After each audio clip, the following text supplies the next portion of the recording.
Friends, this is Morgan Snyder, and welcome back to another episode of the Ransom Heart Podcast. It's an honor and it's a privilege to be with you today. A couple of weeks ago, I found myself on Mother's Day with my wife, Sherry, and our kiddos heading off on a bike ride. It was a beautiful spring, Colorado pre-summer day, and we were blasting down a hill, and something caught me out of the corner of my eye, and it was a sign, handwritten, scratched piece of cardboard on the sidewalk that said free bike jumps. And right after that, I caught a couple of bags of mulch and a really rough piece of plywood, clearly taken out of someone's garage. And right past the bike jump was a group of young, precious kids, probably age 5, 6, 7, unfitting bike helmets and scooters. And they were all smiles. The girls were dressed in their Sunday best for Mother's Day, and what the boys lacked in teeth, they made up for in bravado. These kids were glorious. And I looked at this bike jump and I immediately went to Napoleon Dynamite and the thoughts of Pedro and the sledgehammer and the infamous bike jump. If you know the scene, you will enjoy just visiting that in your mind's eye. So we were going down the hill and we were going on a longer bike ride. And before we could even calculate it all, we were gone and headed downtown, went for a picnic, played some volleyball. And hours later, the four of us headed back. And the kids were still there. The bike jump was still there. The free bike jump sign was still there. And Joshua and I were in the lead. And as I passed the bike jump, I just thought, though I loved their invitation, I thought about all the things that could go wrong. I can just see going off this rickety jump and endoing and pulling a Napoleon. I could see breaking their jump or ripping open the bags of mulch and ending up spending the rest of my Mother's Day at Home Depot trying to replace a couple of bags of suburban mulch. And in my micro calculations, I passed. I biked by. But then I heard something. And I turned around to watch my bride launch herself off of this bike jump, the free bike jump, to the roar of the crowd of these little kids. She chose the better thing. My wife chose to risk. I don't know that she had ever been off a bike jump before, and I don't know that she will ever go over one again. But Sherry was entrusted with a sort of power on that day. And what she did with that power meant everything. And what she chose to do changed the world. Friends, it's an honor to be with you. And as many of you may know, God has entrusted to my care a message and a mission embodied in the book, Becoming a King, in a 6-session video series and a study guide that's written on different levels. One is an entry level with big ideas and big questions and big prayers that steadily open up new hearts and new explorers of soul into the message as a companion to the video. And then the study guide goes really deep. That's meant to be a slow and steady process of the few that want to go even further. This entire suite of resources is a mission that I believe God has asked us to steward, to reach the many and find the few. In every generation, we have an opportunity to recover the way back to life. And I believe this is one of the narrow gates that leads to a narrow path that's been entrusted to our care. And so, friends, with today's podcast, I wanted to turn to a expanded teaching that I did on becoming a king. Do you remember a moment where you were entrusted with power? One that comes to mind for me took place in a summer sunset on a lake in rural western New York. It was the geography of our childhood vacations where we had many adventures. And now my siblings and I are all grown, married with children of our own. But years ago, I remember we met for a reunion. We rented a beautiful 21-foot Sea Ray 300 horsepower watercraft, and we played for days on the lake. Our last evening together, the whole family gathered for dinner at a lakeside restaurant. And as we feasted, I remember a huge storm building on the horizon. We were underprepared to navigate that sort of storm, but we had to return the rental boat to a marina on the other side of the lake. We prayed and made a decision to try to race the storm and get the boat back before we were engulfed in the torrent. Our wives and all the children piled up in vehicles and drove home, while my two brothers and I headed out on open water in the last light of day. It was the calm before the storm on glassy, smooth waters, and I remember chasing the setting sun with these imminent thunderheads building on the horizon. Just as we pulled back toward the dock, the sky burst open with torrents of rain and flashes of lightning. To feel the power of that watercraft and the weather in a shared adventure with men I love.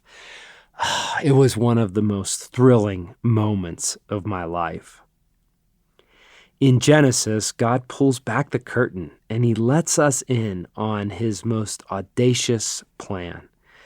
After this wildly creative work was deeply established, all of the earth is handed to Adam and Eve to rule and to reign. God says in Genesis, "Let us make men and women in our image to be like us. They will reign over fish in the sea, birds in the sky, over the livestock, over all the wild animals on the earth." In Waking the Dead, John Eldridge explains that we were meant to exercise a fierce mastery over our domain, like a foreman runs a ranch or like a skipper runs his ship. Better still, like a king rules a kingdom. God appoints us as governors of his domain. We were created to be the kings and queens of the earth.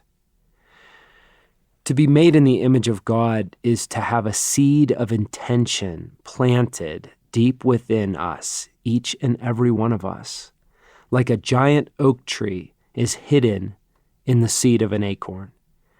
That seed marks for us a destiny to become the kind of man to be entrusted with this most sacred and central of tasks. You see, desire reveals design, and design reveals destiny. However, about any glance at the headlines seems to tell a far different story. We must pause and ask, what's gone wrong with power entrusted to men? We tend to think problems are external, like a broken truck, a broken boss, or a broken marriage. Yet, if we take a deeper pass, these external problems are clues that often reveal something deeper at work within our souls. Mike Mason said it so well when he suggested a man is like a densely populated city.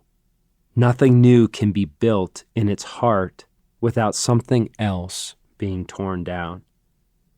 Men, in order to recover our strength, to recover a deep and lasting joy, we are in need of excavation and reconstruction. Dallas Willard suggests the primary work of God is finding men to whom he can entrust his power. And the story of most men is being entrusted with power and it bringing harm to themselves and those under their care. Perhaps a much more vulnerable question to ask beyond what's gone wrong in the world is this: what's gone adrift within my own masculine soul? More recently than I'd want to admit, I was facing some heavy challenges and I wanted to share them with my wife, Sherry. I had asked her if she'd go up to our bedroom so we could have a conversation. As soon as we sat down, I noticed she looked very stiff, and I asked her how she was feeling. With courage and vulnerability, she responded, "Morgan, I'm bracing myself. I'm waiting to hear what I did that I shouldn't have done and what I didn't do that I should have done." I could feel the grief of missing the mark again as her husband. Who had I become that she had to brace herself like this with me? Where did I turn from bringing strength and love to my marriage and instead, yet again, bringing pain through a consistent mishandling of her heart? What if we found ourselves only part way in a story? What if the primary mission God is up to today is inviting us to be restored, to be made whole as men? What if through integrating the masculine soul and cultivating a genuine union with God, in time we could become the kind of men in whom God can gladly entrust the care of his kingdom? You see, we all have a kingdom, a realm or domain in which we have been entrusted care. This is true for every human being. Our kingdom is where we have say. My kingdom is where what I want done is done. It starts with simple choices like what I had for breakfast, or what clothes I chose to wear today, or how I chose to get to work today. We can think of our kingdom, our domain, as beginning with our own masculine soul and extending to our body and then our mind, our choices. And what's fascinating is as our borders expand, our kingdom begins to include people and responsibilities and parts of creation of which we are given jurisdiction. And so, friends, an important question for you to consider is, how is your kingdom? It would do us all well to pause with pen and paper, with time and with curiosity to ask this question: how is your kingdom? Like a mature transplanted tree that does not have sufficient roots to support the growth and withstand the storms, most of us men find ourselves having too much kingdom and not enough wholeheartedness or integrity of soul to care for it well. I remember a season of life and the unsettling nature of a quickly expanding kingdom. Shortly after college, I found myself married to an incredible woman. And years later, we had a son, Joshua, and then a daughter, Abigail. And I was partnering with John in leading this worldwide mission to rescue the hearts of men. Well, I did my best to tend to my soul. Everything around me was growing so quick, too quick. My kingdom exceeded my soul's capacity to lead out of true courage and love on behalf of others. Fear was never far away. At the time, I couldn't fully interpret it. On the surface, all seemed well, but internally, it felt like the check engine lights on the dashboard of my soul asked increasingly for my attention. Enough pain had me turning to God for guidance. After my questions to God for weeks were met only by silence, I began to feel this unexpected but strong and affectionate reassurance that a response was underway. God was inviting me to begin a process of apprenticeship through relationship, seeking the counsel of older, wiser men who had suffered much and through it prevailed and found deep and rich life. God was directing me to the ancient path of becoming, to the rare men who had chosen to recover parts of the path themselves. It began first as a single handwritten letter. I found the oldest man I knew, whom I respected, and I put pen to paper regarding the questions in my heart. In time, I formed a list of all the older men in one way or another who had a place in my story. I sent a letter to each man asking for his counsel. And those in faraway states or countries, I asked for a letter or a phone conversation in return. To those in closer proximity, responses came over time as conversations over a pint or cigar, and even a few by campfire. As the experiences grew, so did the list. I continued to identify more and more guides to add to the ranks, men in front of me on the masculine journey in various ways. Over 2 years' time, the number grew to nearly 75 sages and fathers, and with them a treasure chest of clues to an ancient path that had been eager to be recovered. As I sat in their council in a stack of copious notes, I began noticing themes of their responses. And with those in hand, I began to add to the fellowship of sages, the council of the great heroes of our faith down through the ages. The ancient path began surfacing for my masculine soul. I wondered if this perhaps was what the wild-eyed prophet Jeremiah spoke about to the people in Babylon, who found themselves deeply immersed in a culture that had lost its way. In Jeremiah chapter 6, he says, "Stand at the crossroads and look. Ask for the ancient paths.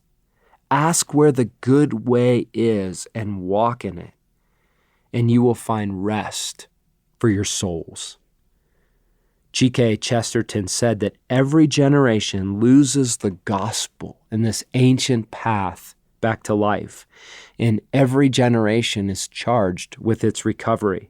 The message of becoming a king offers a recovered map for the ancient path to becoming the kind of trustworthy king to whom God can entrust his kingdom.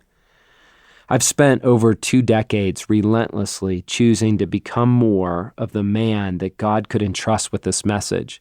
And as a way of curating and distilling treasures recovered, I've written the book, Becoming a King, a study guide, and created a video series, all as a gift and a set of tools for you if you would want to join in responding to this invitation. It's a map for the path of inner transformation. It's an invitation into reconstruction of much of what we have come to believe about God, ourselves, and the meaning of life.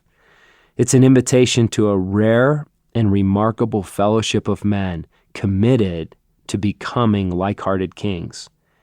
Simply put, you can become the kind of man, the kind of king to whom God is glad to entrust the care of his kingdom in ever-increasing measure. It requires recovering a path and engaging in a process. So let's go back to where we began. Think of a moment where you were entrusted with power. What was that like for you? It matters more than you might think. Friends, as you are listening to this podcast, I want to invite you to pause wherever you are in your world before other things crowd in and clamor for the attention and affection of your soul, because this question matters and it is intended to be a narrow gate to make accessible in this moment more and more of the path of life. So pause with me, and Holy Spirit, I invite you to reveal what you want to say in gender-specific ways of a moment that I was entrusted with power. And friends, it might be very big, deeply significant. It might be very small. It might be something that's very current in your story now. And it might be that the Spirit is bringing you back to a memory in ages past. But Holy Spirit, we give you our attention and we ask with curiosity, where would you like to shine your light? Show me as a man, as a woman, where and how I was entrusted with power and what that brought up in me. And Holy Spirit, you are a teacher and a counselor. And Father, you are the great provider of vast abundance and personal affection and care. You orchestrate a story that you initiate and we are invited to respond. We are the ones who are chased after, as you say in Psalm 23. We are the chased after ones. And Jesus, you embody a power that you bestow upon us. You bestow upon us a power to live beyond our circumstances and the outcomes of our clear and present trial. God, you embody us with a supernatural power where we can conquer death and move through death to a greater life. And so, God, in all of your glory and your strength and your care, I pray that you would tend to my heart in this place, that you would use this reflection on power to show me what you're up to, show me where you're leading. Friends, this was intended to just give you a brief and authentic introduction into the message of becoming a king. We invite you to explore them more deeply. There's a beautiful trailer and all of the resources and blogs and podcasts. It's all available at becomingaking.com. In the meantime, thank you for diving in with our fellowship as we go to steward what's been entrusted to our care. We bless you. We stand with you as one, and we look forward to being together again next week.